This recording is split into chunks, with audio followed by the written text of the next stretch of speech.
It's 5:20, just after 5:20, and start of a new day for BBC Radio 4. Good morning, Neil Sleat here at Broadcasting House in London. In the news briefing at 5:30, I'll bring you the latest news, sport, and a look at the Sunday papers. Until then, I will hand you over to Tomasz Schafernaker. Good morning, Tomasz. Good morning, Neil. And good morning to you. And now the shipping forecast issued by the Met Office on behalf of the Maritime and Coast Guard Agency at 05:05 on Sunday, the 5th of May 2019. There are warnings of gales in Viking, Northwood Cirra, Fitzroy, Fair Isle and Faroes. The general synopsis at midnight, High Bailey 1031, dissipating. The area forecasts for the next 24 hours. Dogger, Fisher, German Bight, northwest 5 to 7, backing west for a time, squally showers, good. Portland, Plymouth, northeast 3 or 4, occasionally 6 in Portland, becoming variable 2 to 4, mainly fair, good. Fair Isle, Faroes, northwest 6 to gale 8, veering north 5 to 7 later, wintry showers, good occasionally poor. Southeast Iceland, northwesterly 5 to 7, veering northerly 4 or 5, becoming variable 3 or less in west, mainly fair, good. Biscay, easterly or northeasterly 4 to 6, occasionally 7 in southwest, veering southeasterly later, fair, good. And finally, Shetland Isles, northwest 6 to gale 8, veering north 5 to 7 later, showers, wintry at times, good, occasionally poor. And that completes the shipping bulletin. I'll be back with a general weather forecast in just a few minutes. Thank you, Thomas. This is BBC Radio 4. It's 5:30 on Sunday, the 5th of May. Good morning. This is News Briefing with Neil Sleat.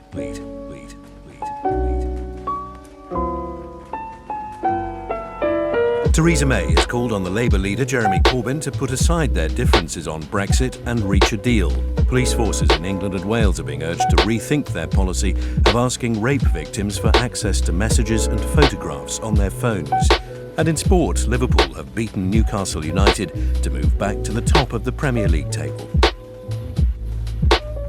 Militants in the Gaza Strip have continued to fire rockets towards Israel after a day of violence in which Palestinian officials say 4 people were killed by Israeli strikes. Venezuela's self-declared interim leader, Juan Guaido, has suffered another setback in his attempt to overthrow President Nicolas Maduro. Only small numbers of people are reported to have taken up his call to march on military barracks.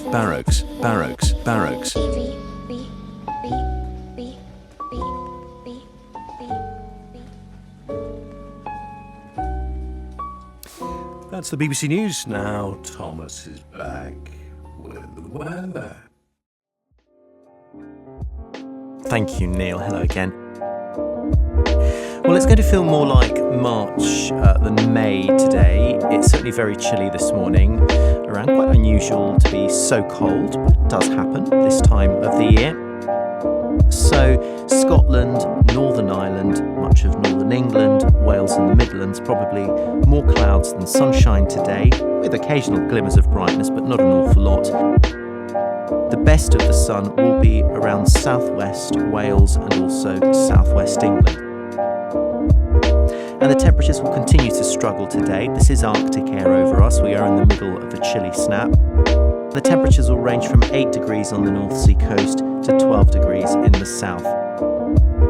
One blessing today is that the winds are lighter than yesterday, so it will take that cool edge off. And then tonight, a lot of cloud, not as cold as this night just gone, and tomorrow, sunshine and passing showers. Back to you. Thank you very much. That was Tomasz Schafernaker. Time now for a look at the papers, and there's widespread coverage of Theresa May's message to Jeremy Corbyn that it's time to do a deal on Brexit. Her appeal to come together in the national interest and compromise to get Brexit over the line is made in a piece in the Mail on Sunday. But the Sunday Express suggests Brexiteer MPs have condemned the idea of such a deal as a stitch-up and a betrayal and are promising to oppose it in Parliament. The Observer agrees that the plan looks doomed. speaking of both party leaders facing mounting revolts from their own MPs and activists, with 104 opposition members said to have written to them to demand a guarantee that any deal would be subject to a confirmatory referendum. Writing in The Sun on Sunday, the former Brexit Secretary David Davis cautions the Prime Minister against making a pact with the devil simply to wish the problem of Brexit away, warning that failing to respect the Brexit vote following the clear message sent by the local election results would be suicidal for the Conservatives. The Independent Online reports that head teachers are being subjected to death threats amid a rise in attacks and aggression from parents and pupils. It says members of the National Association of Head Teachers have signed a motion urging government action, warning that social media is allowing parents to abuse staff directly. And that's a look at the Sunday papers.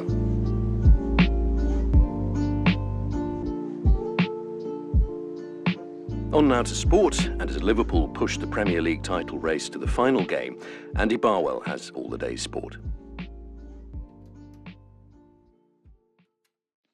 Liverpool return back to the top of the table, winning their penultimate Premier League game of the season with a 3-2 success at Newcastle United.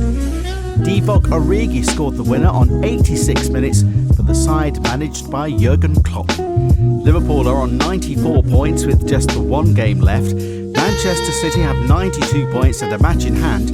That is at home to Leicester City tomorrow evening. Tottenham Hotspur couldn't seal a top four finish. They had two players sent off in a 1-0 defeat away at Bournemouth. Other teams are looking for Champions League qualification for next season. Today, Chelsea face Watford, Manchester United are at Huddersfield Town, and Arsenal take on Brighton and Hove Albion. Cardiff City have been relegated from the top flight as Neil Warnock's side were beaten 3-2 at home by Crystal Palace. One of the founder members, Notts County, have dropped out of the English Football League for the first time in their history. It follows their final day loss at Swindon Town. Celtic secured an 8th successive Scottish Premiership title with a 3-0 victory over Aberdeen. Dundee have been relegated from the top flight, having lost 1-0 to Hamilton Academical. The four-time winner John Higgins will face Judd Trump over 2 days and the best of 35 frames in the final of the World Snooker in Sheffield. And in motorsport, Jamie Chadwick was the winner of the opening race of the new W Series for women drivers. Andy Barwell. Finally, a look back at this date in earlier years.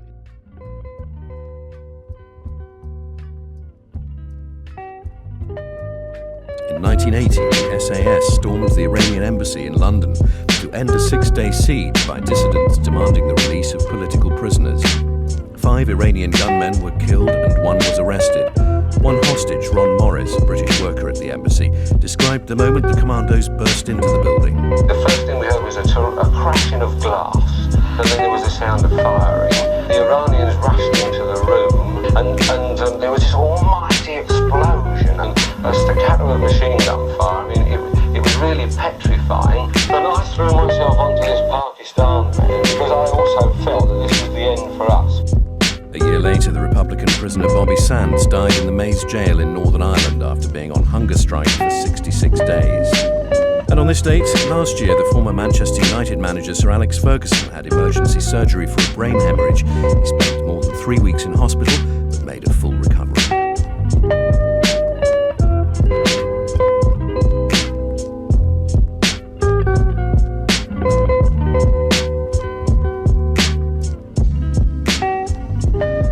That's off this morning's news briefing here on BBC Radio 4.